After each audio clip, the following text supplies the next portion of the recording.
প্রায় 50 কিলোমিটার বেগে শিমুলগঞ্জের দিকে ধেয়ে আসছে কালবৈশাখী।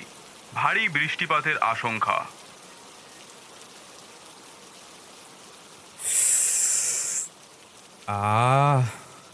পাঁচু, তুই যাই বলিস, রাতের আড্ডা কিন্তু লালুকে ছাড়া জমেই না। এটা তুই একদম ঠিক বলেছিস বলাই। তা পাঁচু, একটা বড় প্যাকেট ঝাল চানাচুর আর মুড়ি নিয়ে আয় তো দেখি। বেশ আরাম করে মুড়ি খাবো। এই বৃষ্টির মধ্যে মুড়ি মাখার সাথে আড্ডাটা বেশ জমবে। সে আর হচ্ছে না বলাই। হারাধন কিপটে পটল তুলেছে, যেতে হবে সবাইকে। হারাধন? ওই ওই খিটখিটে বুড়োটা? বাবা রে, এমন কর্কশ গলায় খ্যাটখ্যাট করতো সারাদিন, বাড়িতে কাক পক্ষীও বসতো না জানিস। বুড়োর মুখ দেখলে 7 দিন মাথার ওপর থেকে শনি ভন ভন করতো। সে তো জানি, তবে বুড়ো তো মরেছে, একটা ব্যবস্থাও তো করতে হবে নাকি? আর বুড়োর এগুলে তো আত্মীয় স্বজন বলতে কেউ নেই, আমাদেরই যা করার করতে হবে। আহা, ভাবলাম বেশ জমিয়ে আড্ডা দেবো, আর এই বৃষ্টির রাতে। চলো চলো তো দেখি, চলো চলো সবাই।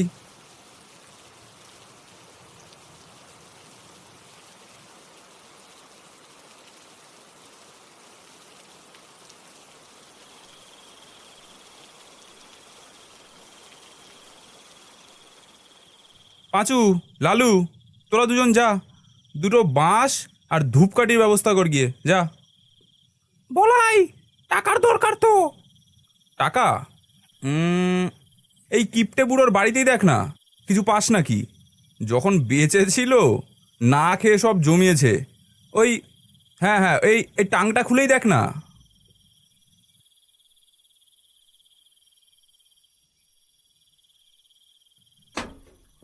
এই দেখ বলাই, কিরে?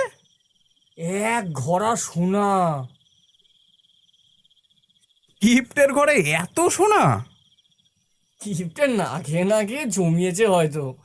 চল বলাই, এই কিপ্টের টিনগুলো তো কেউ নেই, এটা দিয়ে কিপ্টের সৎকার করি, আর বাকিটা নিজেরা ভাগ করে নিয়ে নেব। ঠিক বলেছিস, কিপ্টে চিরজীবন কাউকে কিচ্ছু দেয়নি, এগুলো না হয় আমরাই ভোগ করি।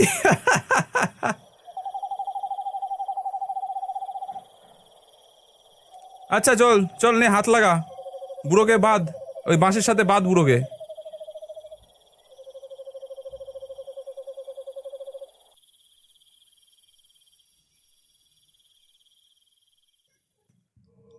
তখন বিকেল গড়িয়ে সন্ধে পড়েছে।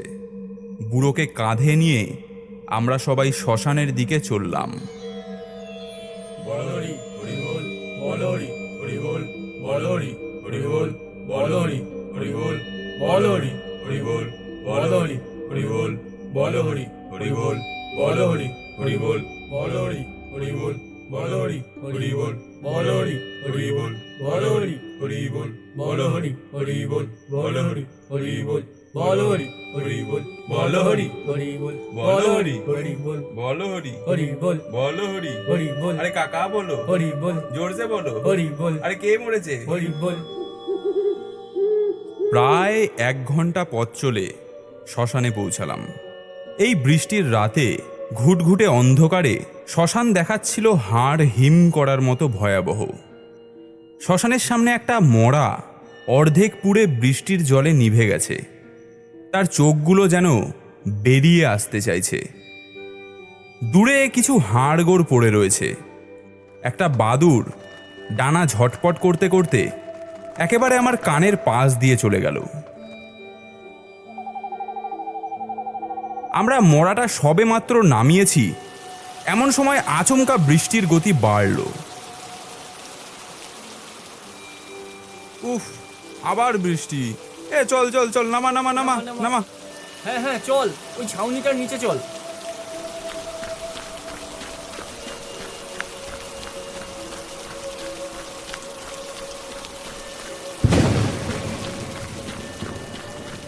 আমরা সবাই বৃষ্টির থেকে বাঁচতে মরা রেখে ছাউনির নিচে আশ্রয় নিলাম।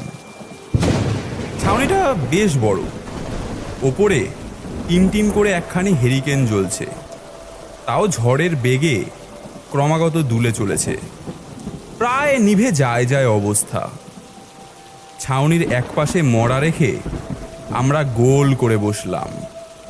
অপেক্ষা করা ছাড়া আর উপায় কি? বৃষ্টি যেন আকাশ ফেটে নামছে।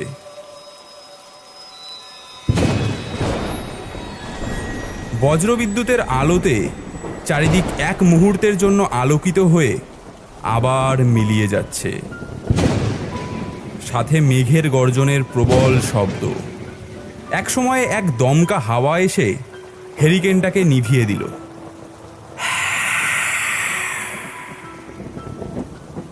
এই এই এই যা, নিভে গেল। দাঁড়া, আমি জ্বালাচ্ছি। দেশলাইখানা দে তো আমায়। লালু একটু উঁচু হয়ে হেরিকেনটা পারল, তারপর দেশলাই কাঠি জ্বালিয়ে হেরিকেনটা ধরালো। তারপর উঁচু হয়ে হেরিকেনটা ঝোলাচ্ছে, এমন সময় পাঁচুর গলা শোনা গেল। বলাই, এই বলাই, এই দেখ, মোড়া নেই। আমরা সবাই মিলে একসাথে বলে উঠলাম, মরা নেই মানে? কি বলছিস তুই? মরা নেই মানে? ওই ওই দেখ।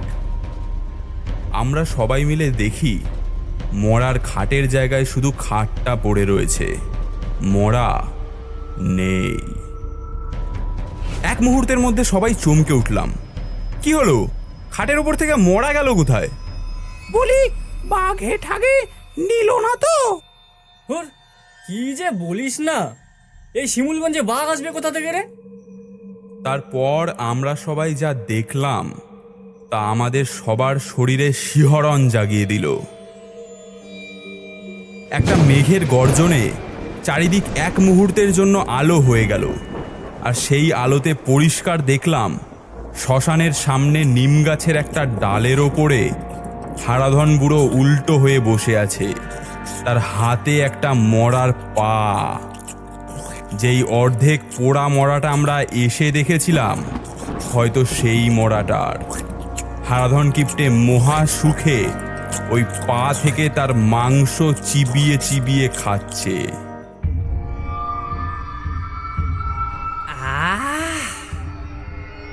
নরম মাংসের কি স্বাদ!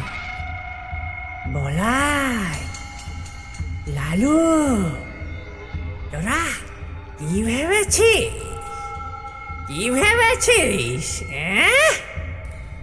আমার চিরজীবনের জমানো পয়সা তোরা এইভাবে হজম করবি? পারবি না, পারবি না।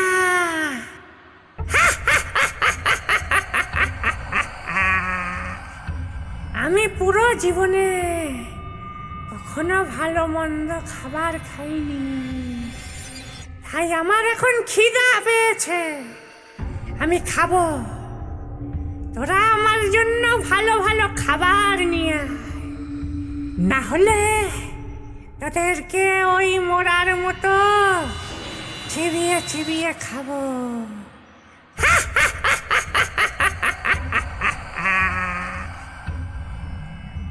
ওরে বাবা, কিপ্টে হরিচরণ তো ভূত হয়ে গেছে গো। চুপ কর পাঁচু, আমার জন্য এক কড়াই রসগোল্লা নিয়ে আয়, না হলে দেব ঘাড় মোটকে।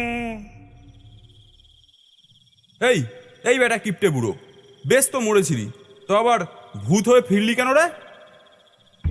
এই এই ভোলাই, কিপ্টে বলবি না, কিপ্টে বলবি না একদম। কিপ্টে বলবো না? শোন বুড়ো, তোকে আমরা একদম ভয় করি না, বুঝলি? কি রে, এই সকাল সকাল কে রে চিল্লামিল্লি শুরু করলি? একটু শান্তিতে কি ঘুরতেও পারবো না নাকি? একে আমি আমি হলাম শ্রী শাকচুন্নি। তুই লিকলিকে সবুজ চেহারা, মনে হচ্ছে চিরজীবন পালং শাক ছাড়া আর কিছু খাসনি। এই এই বুড়ো, কি বলছিস তুই? তোকে তো এখানে আগে কখনো দেখিনি। আমি সবে মরে ভূত হলাম। আমার নাম স্বর্গীয় শ্রী শ্রী হরিচরণ তালুকদার। বাবা, নামের কি বাহার! শুকনো লিকলিকে বুড়োর কথা দেখেছো? কি গো চুন্নি, আমার জন্য মাথার খুলি আনতে আর কতক্ষণ লাগবে? আরে আনছি গো আনছি। আমাদের শ্মশানে একটা নতুন বুড়ো ভূত এসেছে। নতুন ভূত? বাইরে লেখা রয়েছে, দেখেনি বুঝি? অনুমতি ছাড়া ভূতেদের এখানে প্রবেশ নিষেধ। তা কে সেই নতুন ভূত, দেখি একটু। এই তো, এই গাছের উপর বসা বুড়োটা। এই এই লিকলিকে বুড়োটা? এর থেকে বড় বড় মাছ তো আমি সকালে ব্রেকফাস্টে খাই। শোন বুড়ো, কাল সকাল হবার আগেই এখান থেকে কাটবি, বুঝলি? কেন রে লম্বা কর না? এই শ্মশান কি তোর বাপের নাকি? আমি যাব না, যাব না আমি এই শ্মশান থেকে। তবে রে, তবে এই নে, নে নে, কেমন লাগে দেখ। এই এই এই এই এই এই লাগলো, এই এই বাবা নে রে, নে, এই নে, নে বাবা রে, নে, এই, ছুড়লাম, নে এই, মারিস নে, নে, কেমন লাগে? এই আবার ছুড়লাম। এই এই, তোরা কে শুরু করেছিস? হ্যাঁ, ওরে বাবা, চণ্ডী দাদু আবার এখানে কোথা থেকে আসলো? এই হারাধন কিপ্টে, বলাইয়ের মুখে আমি সব শুনেছি, বুঝেছিস? মরে গিয়েও তোর শান্তি হয়নি, তাই না? তাই এখানে জ্বালাতন শুরু করেছিস। চন্ডী, তুই চলে যা, চলে যা এখান থেকে। আমি আমার জমানো পয়সা দিয়ে এখানে ঘর করে থাকবো। দেখেছো চণ্ডী দাদু কি সব বলছে? এই শ্মশানে আমরা থাকি আর ও কি না এখানে ঘর করে থাকবে?